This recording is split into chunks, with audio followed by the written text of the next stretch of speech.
Hello, everybody. So nice to see you here. I hope you're doing well and keeping safe. This is Dr. Manpreet.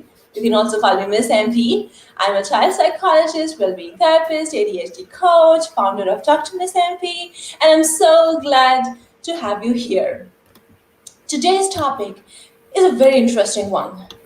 It's close to my heart for the fact that there are a lot of kids that I work with who eventually get identified for ADHD, for autism, for sensory processing disorder.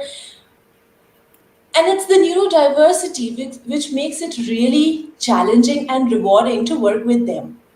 Honestly, in my opinion, if neurodiversity can be looked at as it is, there are so many opportunities as a society that we can open up with. So today we have a very special guest, the amazing, Leanne Libas. She is a disability advocate. She is also in our own voice presenter at NAMI, National Alliance on Mental Health, and she's actually autistic woman. She is originally from Philippines, and today we are going to hear her experience, her journey of opening up about autism, opening about who she is, and what has her journey been like. And I would be taking the other chair as an ADHD. So we are going to have a great conversation. Stay tuned. Let's see if there are some things that you can associate with, and there are some things that you can help us understand from your perspective. If you have any questions, please feel free to comment below. And also, please tell us where are you right now watching us from. So thank you very much. We'll begin our conversation now. Leanne, how are you doing? Hi, I'm doing well. Thank you for the introduction. I appreciate it. And I'm actually in California now in the United States. My parents are from the Philippines, but really, I'm proud to be Filipino. Yes, how has your experience been like, Leanne? My overall experience as an autistic person, or Yeah. well, I think my overall experience as an autistic person, I think it has consisted of a long journey of eventually gaining self acceptance, and I say that it took a long time because I discovered my diagnosis at such a young age, and it took a long time to really try to form like a positive view about autism, and also most importantly like how I view myself overall. If I may ask, at what age were you diagnosed with autism? So I was diagnosed at the age of 4, and I got re-diagnosed again at 18 years old because there were some paperwork issues, and I had to go through that whole process again as I got older. Okay. Okay. So have you received any kind of special attention all through this time, especially during your schooling years? So during my school years, so I mainly went to school when I was like around three years old. I was in a half special education and half mainstream classes. I also had like in the United States, we have something called the individualized education plan, the IEP, which you may or may have not heard. The IEP is one of those accommodation plans. So I had those, and I wasn't in the mainstream classroom. I know we don't use that term anymore, but it's something it's now general education. But I eventually went through like complete general education in 5th grade, so it was like half and half, but I still had like my IEP plan. Okay. Yeah. Okay. How was your experience like from transitioning to the general classroom? How was it like? Well, I think the fact that I was doing half special education and half like general education. Like I was Mm, acclimated to it. Of course, though, like when for my experience, like I had like a hard time, identifying social cues and whatnot. But mm, to this day, I mm, still struggle identifying social cues. mm. But Yeah. otherwise, I think it was like a smooth transition. Mm-hmm. So, what do you think? What contributed to making it a smooth transition? Was it something internal? Was it the family or the school? What do you think really contributed to it? I think for me, I at that time I was really determined to just Mm, get out of like mm, classes where I get separated a lot. And I was also mm, in the resource school program. I think I got the acronym wrong, but it was like RSP, where like mm, sometimes I would go out of the classroom and I would do like English and math. And mm, like when I was younger, I was mm. like, oh, I don't want to be like separated from my Yeah, peers a lot constantly. And yeah. I also had like um, speech therapy, so I was like Mm, pretty determined to mm, like get out there. I'm like, I want to get out there, I want to be mm, with mm, my mm, peers. mm. And I think I can really understand this point of view. Like, I have worked with kids in the school setup where they had to be taken out of their regular classroom Mhm. to give special attention. Now, most of the times, kids share similar kind of an experience as you were mentioning. It doesn't come out as a positive experience for many kids because there's this whole notion and whole stigma around that kid is being taken out of the class, and there's something wrong with them. Do you think that contributed to your self confidence in some manner? It in a sense, yes, because Mm, I actually didn't know about my autism until later on, until I mm, was like 11 years old. So like I had like these internal questions that I wish I asked about them, but no one really mm, did like encourage me to ask those kinds of questions. Like, oh, why was I in speech therapy? Why was I in RSP? Why am mm, I going to mm, different classrooms? And I think that was mm, part of part of the reason why I mm, was like really determined to make sure that I'm in the same classroom like everyone else. mm. Yeah, I think I can really, I think I can understand this part where, there would be a lot of questions to ask. And when you found out that, you are autistic and you could associate yourself with something uh, which has not been answered before, uh, what was it like then? I think when I found out the story, what happened to me, I found out about my autism diagnosis through Hmm. searching through my IEP papers. This Hmm. was like the summer before sixth grade, and I was bored and Hmm. curious, so I was looking through my papers, and then I saw the word autism, Hmm. and I thought, like, what is Hmm. autism? Like, what the heck is it? And then I ended up Hmm. doing research online, and I was typing like the word autism, and like that discovery Hmm. to me, it was at the time, it was Hmm. really heart wrenching because my parents Hmm. did not disclose my diagnosis to me. And Hmm. I explained it to them about it. And I think we were at this point where we were able to forgive about the Hmm. situation. And Hmm. I was pretty upset because like when I did research about autism, I was seeing like all the negative rhetoric about autism and saying like, oh, it Hmm. needs to be eradicated, it needs to be reduced, Yeah.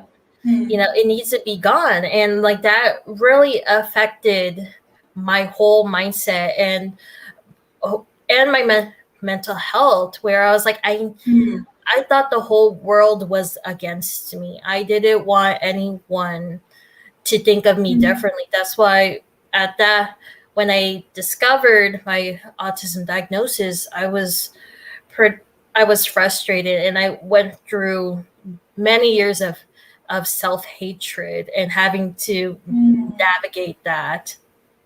mm, mm. Did you take support during that time? Like, did you ask for support or did you get any support for your mental health around that time?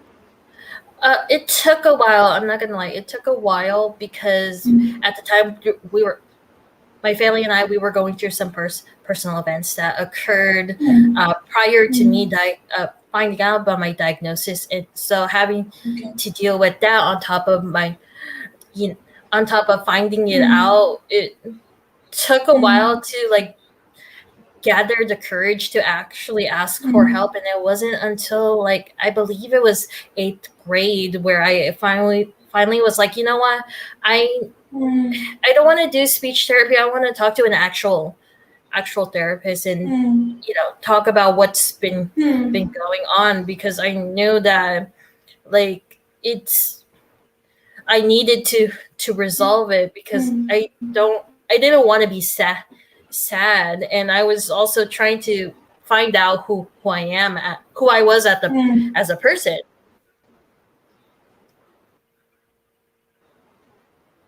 mm, mm.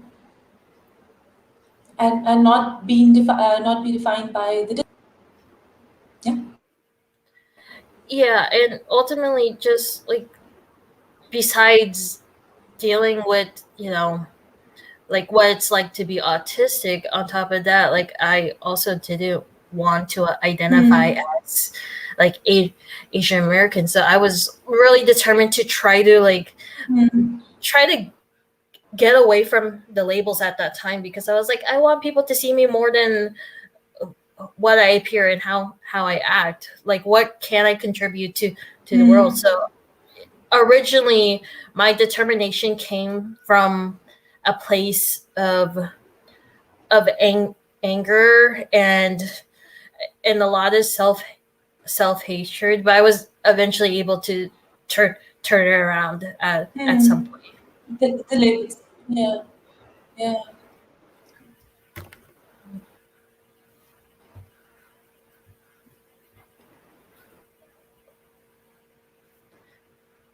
Mm. Yeah. That's overwhelming. And how did it affect your academics in some manner? Um, it it didn't affect my academics per se, but I do think that it did increase uh that level where I was like, everything needs to be perfect, and also having like, you know having those expectations. In a sense, Mm, I felt mm, like mm, I had to grow up a little bit early and, mature at such a young age, because of all that I went through. And even though I did well academically, at the same time, I was like, kind mm, of like, I don't want to I don't want people to mm, see me as like, one thing, or like a couple of things. And I think I was able to kind of hide it, but there were times where like I would like break down crying and mm, be like, oh, what is wrong? What's wrong with me? There's something wrong with me, and that's the mindset that I had at mm, the time, because of mm, what people perceived autism like in that negative light. mm, mm, mm, mm, mm. I can relate to some of the experiences. I would have similar experiences that I still do, and it and academics in a these over emotions that we through neurodiverse population as and society.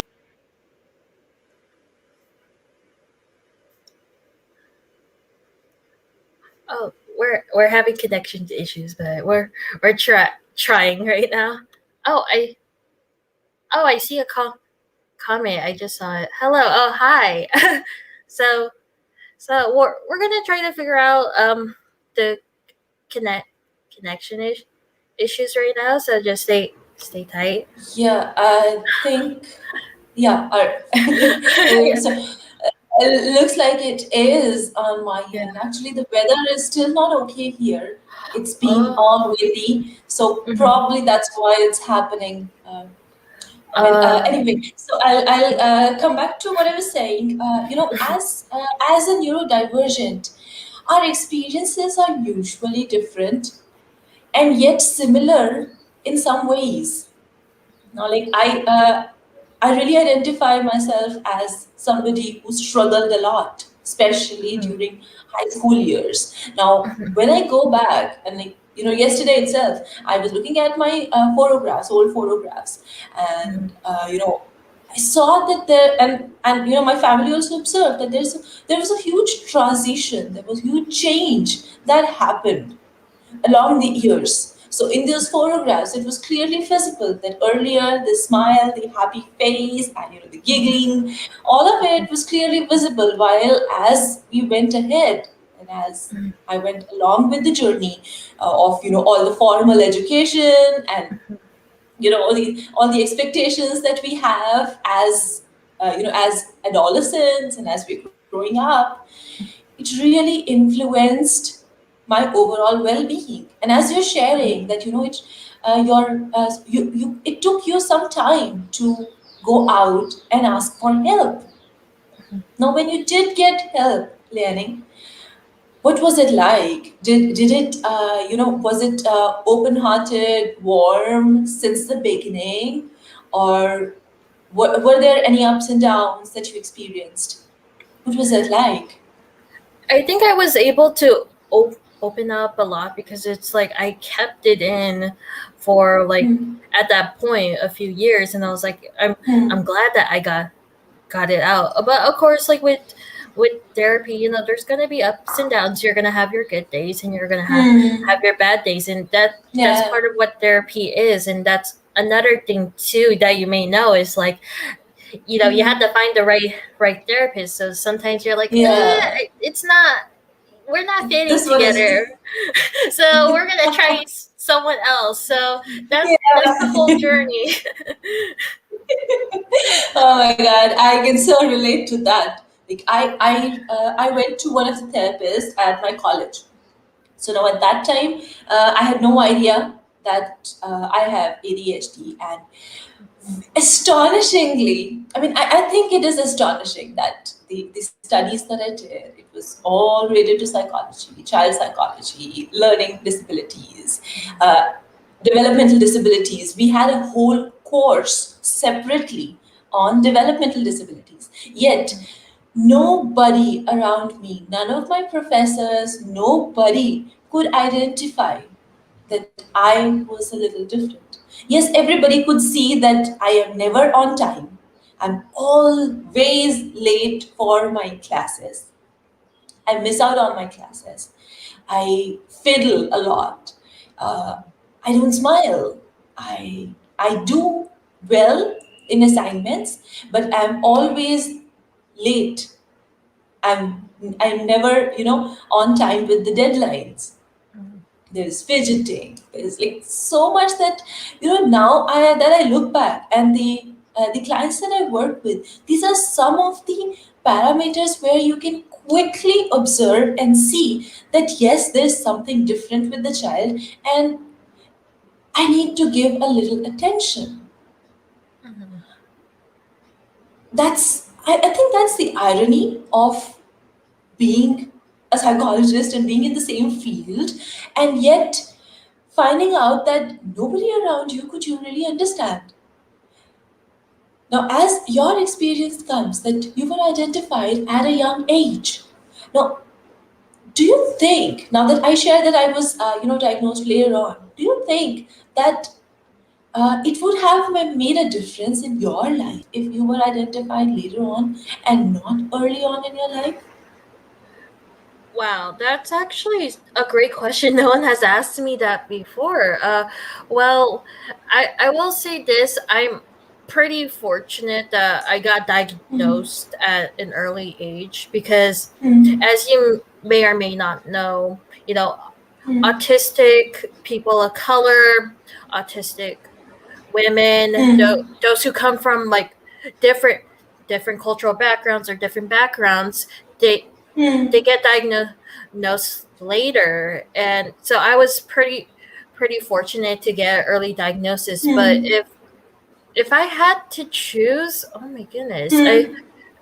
I think it's important to get diagnosed as soon as you can, so that way you're able to work with yourself and also figure out your strengths and what are some things to improve on. And I think I'm really happy that I got diagnosed Hmm. early. And I think it's also important to make sure Hmm. that we push for more accessibility, especially when it Hmm. comes to marginalized communities. And I done some Hmm. research about it, and it's really crucial that we reach out to Hmm. marginalized communities to get get the help and get the proper Hmm. diagnosis and have that Hmm. affordability too. Hmm. Yeah, that's one of the major factors. I think the last point that you mentioned, the affordability, like Mm, it's it's not affordable for everybody. We need to accept the mm, fact, and I think we need to provide such resources to people, at least that they can, to begin with, they can self-identify. Like, now there are, thanks to the internet, that we have a lot of good free tools available, which we mm, can at least begin with and start working towards. Like yesterday, I was speaking with a client of mine, and she self-diagnosed herself as ADHD. Now, the point is, uh, officially, we really don't recommend that. We say that that's not a good practice. Now, if you would listen to all these people who self-diagnose, it's the huge struggle that they have. It's such a big issue for them personally, so it's so deep that they are not able to understand what is wrong with me. Why can't I function like other people? mm, Like, as how beautifully you mentioned that we need more support early on. There are studies and tons of studies suggesting the same, yet we are still far from the reality. mm, Now, there's a client that I'm working with. Her child is autistic. Now, coming to terms with it, that yes, there is something different. This parent is trying hard, but the society around her doesn't want her to feel confident with her child. Every day they will come up with some or the other medicine which can cure autism. mm. That can't happen. Yeah, yeah, that There can't. is no cure. There's Mm, no cure to it. And we understand that it's not easy. Definitely. The journey mm, to be yourself, especially as a woman, it's not mm, easy. Now, this brings me to another question for you, Liani. mm. Uh, since you have roots uh, in Philippines, what like have you ever been there? Like, this is the first the first thing that I was going to ask. Yeah, yeah. I've been there a couple times. I've been there when I was like really little, when I was an infant, and then the last time I went was, oh my goodness, it was a long time ago. I think it was in two 2007. So it's been a long time, but I've been there a couple times. Okay, okay, that's great. Then, what is your experience like when you went there? Uh, how were you treated? How were you seen as? That's a great question. I think, like, if I can call back, Mm, I mm, think at the time, I don't think we really talk a lot about this disability amongst family and whatnot. But my family was pretty like warm mm, and cordial, because that's part of the culture. It's a collectivistic culture. Like you have to be, yeah. support one another with the family. But I don't think I have, heard anyone talking about this disability and whatnot. And Mm, I think as I gotten to know more about like disability mm, culture in the community, and then learning more about the mm, Filipino culture, it's really important that we bridge the gap and gain, like, have a better mm, understanding, because disability is like seen as taboo, which is, I think that's why mm, it wasn't talked a lot, based on my mm, memories. mm. Like I think that's the one of the identifiers of living in a developing nation. Indeed, we don't talk about it, and if we do, like I'm currently in India, and here, if we do talk about disability, it is most of the times as a negative notion.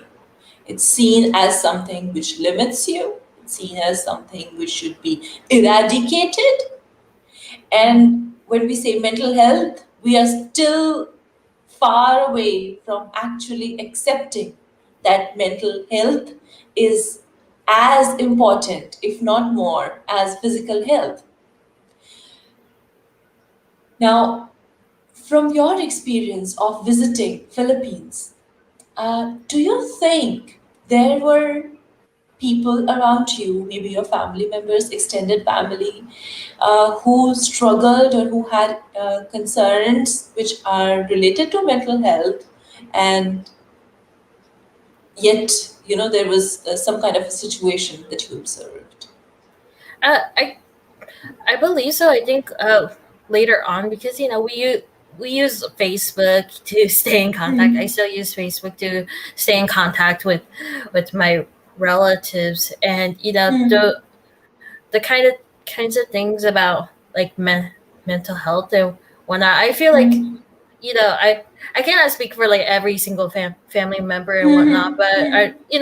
there are a couple family members who have struggled with mental health, and it's Hmm. hard to discuss about it. But once you bring it out, it's really important to Hmm. find like your support system, regardless of which Hmm. culture you're from. Hmm. It's very crucial to have that support system, so you're able Hmm. to grow and learn from your Hmm. experiences. So it's the sharing. So as collective society, there is this opportunity to share. Yet, there's this whole taboo around it. So Mhm. beautiful. Thank you for sharing that, Leonie. Now, as you mentioned that you're connected with the family members on Facebook, am I right? Yeah, I still Yeah. chat with them whenever whenever I have time and whatnot. They message me Okay. on Messenger, so I stay in Mhm. contact with them. Okay. Okay. Okay. So when you opened up about your autism, that you are an autistic woman, uh, like, do they know about it? And if they do, what is their reaction or response like? Uh, they're they're actually well aware about it, because I've Hmm. been sharing my story since I was around like 17, 18 years old, Okay. and I've been Okay. advocating for more than 6 years now. It's going to be 7 years Hmm. in September this year, but Hmm.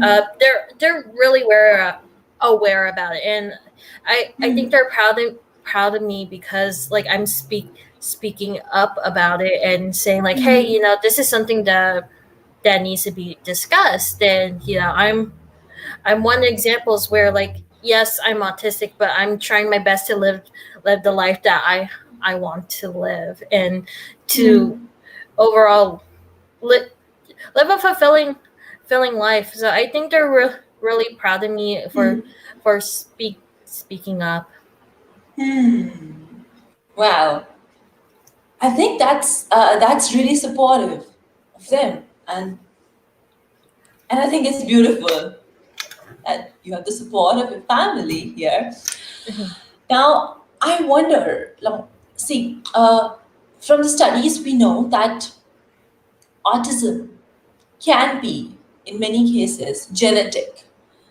Do you think that there's somebody in your family who is more like you and they may or may not be aware of it? Yes, I believe so. I do think like, there are genetic factors to it. Hmm. Uh, I think they are may not be aware, and that also goes back to like the culture and how Hmm. disability is seen overall. Hmm. So, and like you mentioned earlier, how like society views disability and whatnot. The medical model of disability versus the social model of Hmm. disability. Yeah. So Yeah. I think if they really wanted to know, in the end, it's their Hmm. choice to decide for themselves. I can only do so much. But going Hmm. back, I do Hmm. think there are some some family Hmm. members who may have it. Okay. Okay. Mhm. Okay. Hmm. Okay. Uh, Now, there's another question that I have for you, Liani. This is related to your therapy sessions, okay? The speech therapy that you Mhm. went to for a few years. Now, what was your experience like there? Because the kids, so there are clients that I work with and they are seeking support. Now, in India, it's different since the whole as the medical model is like see looking at it from the negative perspective, from the disability perspective, it really doesn't help as much as it can and as quickly as it is possible in some cases. What was your experience like with speech therapy?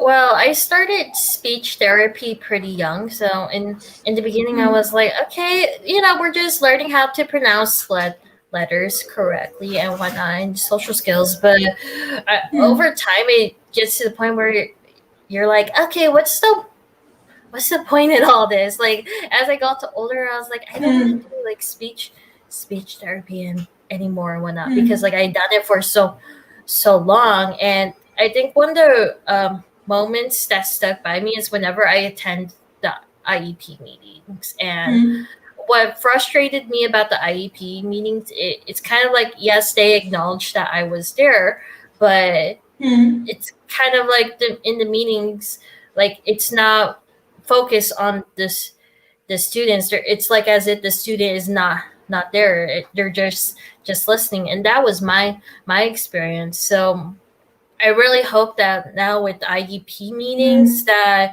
um, we're able to make sure that the students' opinions and needs are heard, because I think that's like an issue with the meetings. It's like, oh, they're talking about me, but they're not like actually asking me questions about how I feel and about this and whatnot. Hmm.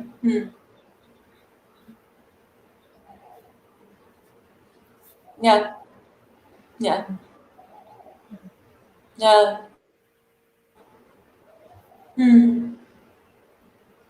Challenges.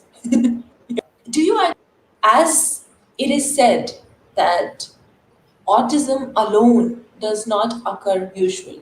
There are comorbid conditions. ADHD doesn't occur usually on its own. There are comorbid conditions. Are there any conditions that you are working with as an autistic woman? So There is. So I got diagnosed Hmm. with generalized anxiety disorder a few years ago. It was a long journey because I went through a Hmm. lot of tra- not a lot. There were some traumatic experiences in my life that did Hmm. affect me and also affected my mental health. So that Hmm. took a long Hmm. time to get through that. And from my experience, I do know there are some autistics who also experience like a Hmm. form of anxiety. But then again, this is based on my experiences and whatnot. Hmm. But I do notice that some autistics also have like also other disabilities too. At one point, I Hmm. thought like I had ADHD because I thought like, Hmm. oh, there were times where I would lose focus, but then the autism comes back and it's like, time to stay focused. So Hmm. I ended up going to a psychiatrist about it, and it turns out I don't have ADHD. Very- So it's Okay. it's only the besides the autism, it's also the anxiety, Hmm. the generalized anxiety disorder Hmm. too. Okay. Okay. Okay. Do you have any quirks that you identify are unique to you? Maybe sensitivities that you have, say to clothing, say to bright light or sounds, which Oh, that usually. Yeah. Sorry. it's okay. You're good. Uh, that's a great question. I gotta think about it because, like, when I went through the journey of like self acceptance as an autistic person, it's you get Hmm. to me like I had to relearn how to stem again because like I'm like, oh, I felt like, oh, people are judging me and whatnot, but then it's like, Hmm.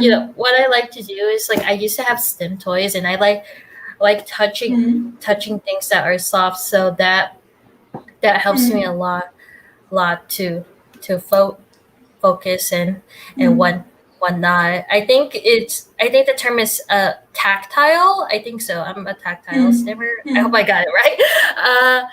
But yeah, sometimes I Hmm. would be Hmm. like tapping my fingers and whatnot. As far as Hmm.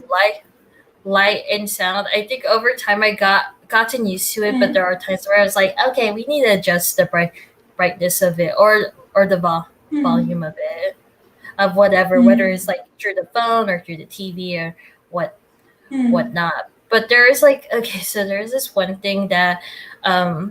really gets to me. Like for some odd reason, whenever my mom scratches like paper with her nails, like Hmm. I don't know, it's like very piercing to me. Like it Hmm. it's only with her. It's not like with anyone else. It's not with anyone else. It's with Hmm. her. I don't know why. It's kind of weird. But I'm like, Mom, please don't do that. Hmm. Please don't scratch that. Hmm. But yeah, those are some of the things. Hmm. I think I do identify and associate with some of the examples that you have shared, and loud noises do, like from my own experience, like loud noises do affect me, but yet at other times they don't. Uh, do you think it has something to do with the mental state that we are at that particular time? That's a great question. I think it's not like just the mental state we're in, but also like what's going on Hmm. with the overall environment because In there's the so many things environment. that are going on with the environment. There's so many things that can be like, oh, there's a there's a sensory trigger and whatnot. So it's not just Hmm. mental; it's also what's going Hmm. around us, like what's going on around us. Hmm. Hmm. Yeah. So it's the environment as well as the internal state Mhm. which influences our sensitivity. Do you think that there are some matters where you could be more sensitive, but you find yourself not as sensitive as other people expect you to be? I I I think so. I think there are. I do recall there are some moments where it's like, oh, like like Hmm. today there's so many things that are affecting me and whatnot, sensory wise. And I think like not just me, but I think there are many autistics who experience it too. Some more than others, but for me, like there are going to be days where it's like, ooh, you know, that sound didn't fit right with me, or ooh, it's too bright and whatnot. Okay. Now, we have been talking about, autism through the lens of disability so far. Now, if we Mhm. say that, how has autism helped you? How has autism been rewarding, and how it has uh, contributed to success? Could you share some of your examples, some the journey towards looking at it from a positive lens? Yeah, of course. So I think for me, I see autism as a positive thing, even though like I go through my struggles, and like it empowers me to do better and to persevere, to never give up. And I'm very grateful for all the opportunities that I've received, whether that is being a scholar scholarship recipient for the Autistic Self Advocacy Network, ASAN, or Okay. being being a National Alliance on Mental Illness in Our Own Voice speaker, Yeah. have to being a student commissioner for California's Advisory Commission on Special Education. Wow. I'm very grateful for all the opportunities that I've had over the last 6 to 7 years of my life, and being able to just, and it's all due to the fact that I gained enough confidence and understanding to know that, hey, I'm autistic, and these are my stories that I want to share, because my whole reason for doing this, one of the many reasons, but the whole reason is because I don't want a child to feel the same way that I felt when I first found out about my diagnosis, to have that kind of self hatred and that self doubt. And that's one of the main motivating factors, to be able to encourage young people and everyone else, and also just change how we see not just autism, but like disabilities in general. Yeah. That what motivates me a lot. And it's really important to see that, like, even though like we have our struggles, we're still able to make the most out of our lives. Yeah. Yeah, I think I completely agree with you here that we do try to make the most of our lives. Uh, However, from very personal experience as an ADHD, this whole meltdown situation is pretty common. And sometimes it's extremely difficult to manage it. Uh, it is, as we grow older, it is easier to manage it in front of us. It becomes challenging to really hold it on and not go through the whole meltdown process. And is that one or two people that I feel safe with? Uh, I can come out and do all with whole rush. It just comes out as it is. Now, do you experience meltdown, and how do you manage it? Yes, I do experience it, meltdowns, and that's also on top of like the anxiety. Like if I'm thinking about something that stresses me out, that also can contribute to like a meltdown, and also sensory shutdown too, where it's like, oh, I can't deal with it. There's so much going on, and even there's this thing that Yeah. I've seen on like in Instagram, like social media, like every autistic child, I think I'm getting the quote wrong, but I think it's like autistic children grow up to be autistic adults, which essentially means what it means. It's like at one point the autistic Yeah. child grows up to be an adult, and we have to be able to teach autistic children how they can appreciate themselves, but also how to deal with mental health, and also dealing with like meltdowns or sensory shutdowns, because that can be draining, and just being able to navigate Yeah. that, I think that's really important to teach that, because it happens, like not everyone's gonna be perfect. So I really do hope that we Yeah. see that, so that we're able to handle that, especially as more younger people get diagnosed.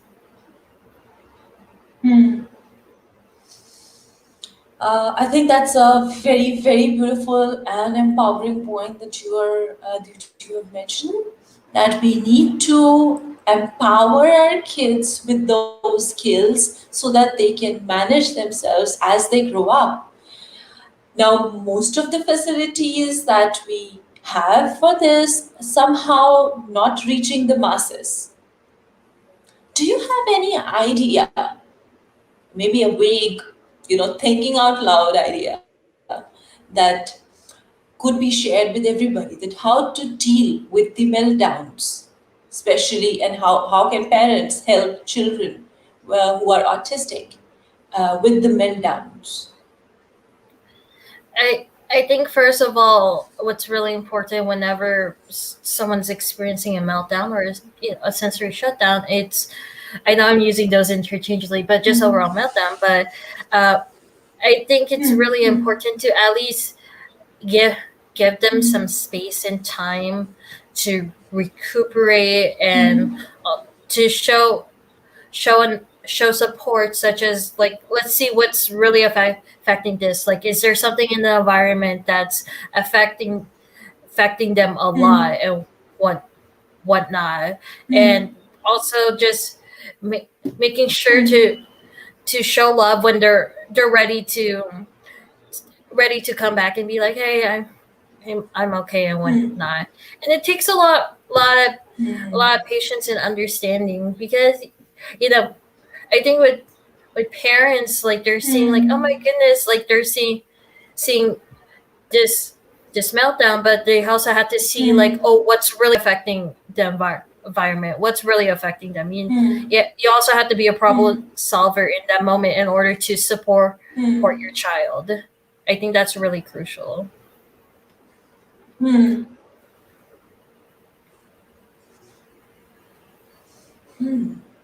paraphrase it, and if I'm missing out on something, please add on to it. Yeah. Okay. So, how I understand is what everybody but Liani is trying to say here is,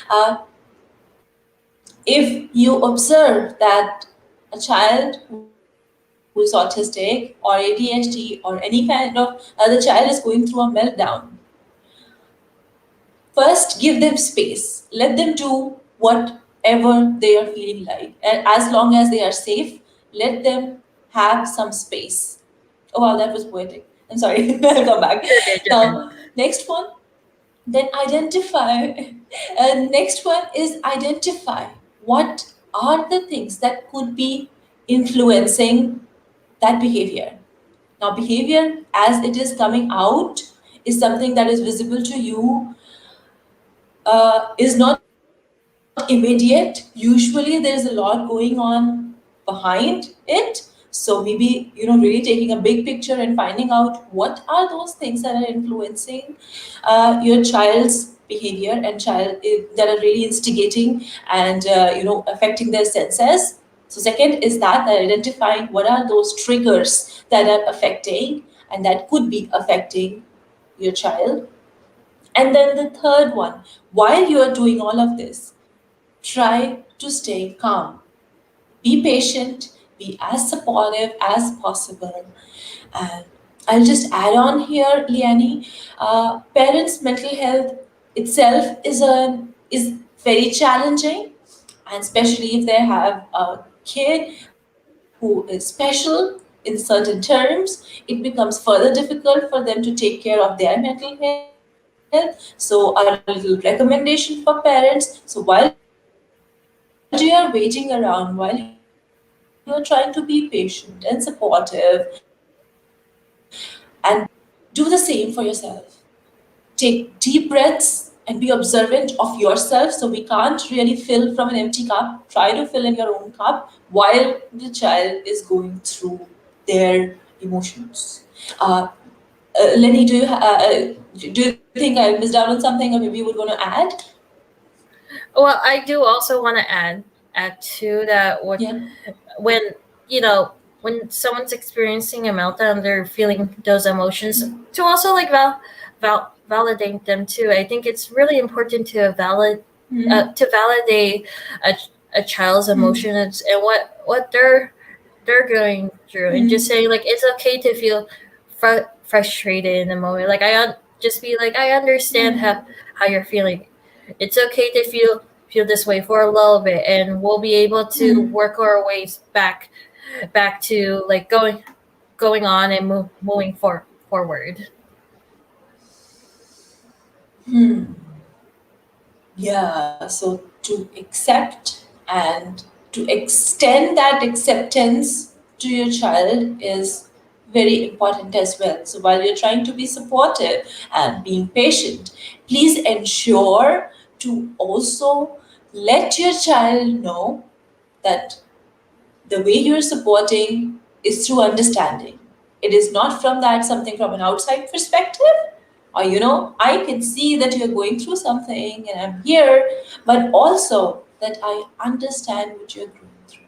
Maybe I don't understand it exactly, but I do face similar situations and I do have my own challenges, so I understand. Like, does that make sense, Liani? Yes, it does make sense, MP. Thank you. So, do you have any questions, Liani, for me or for anybody in the audience that they could, respond right now, or later when they rewatch or watch the replay of our show? Yeah, yeah, sure. I do have a question for you. So, what was it like now? Being someone with ADHD. Like how do you navigate that now? Especially since I know you're a mother now.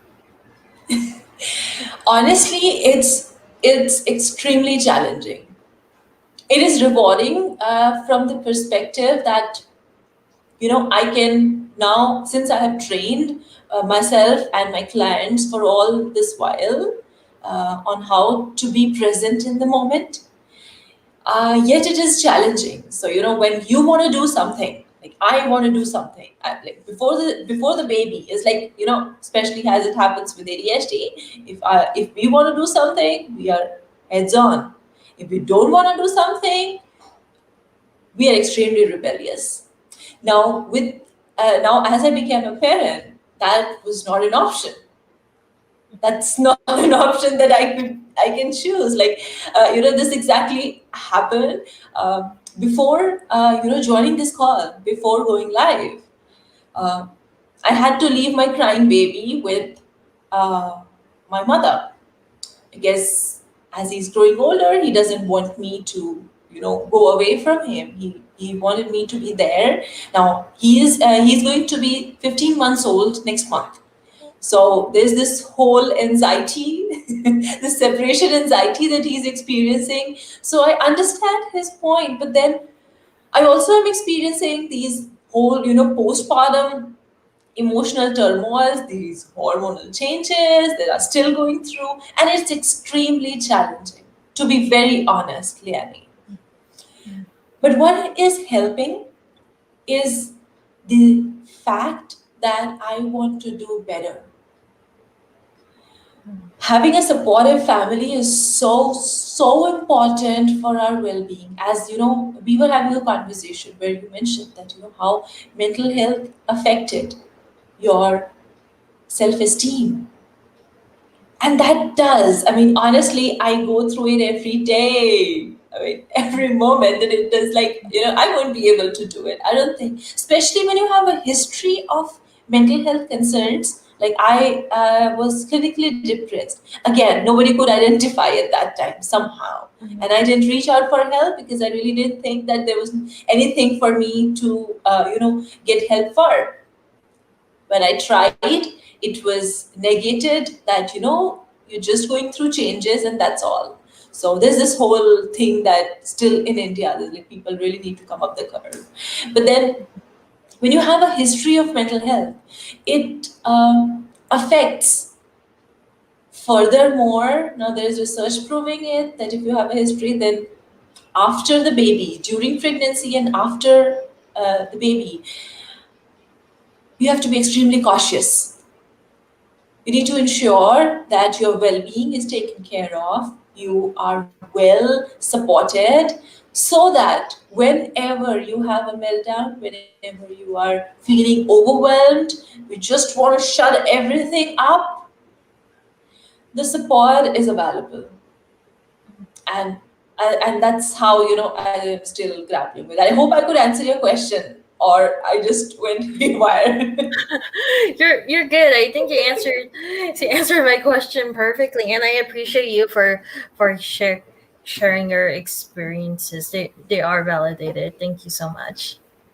Thank you for asking, Leanne. Like, anything else that you would want to ask or Uh, share? I can't think of anything right now, but how oh wow. I think one thing that I do want to ask, not just for you, but also like the audience, Hmm. like Hmm.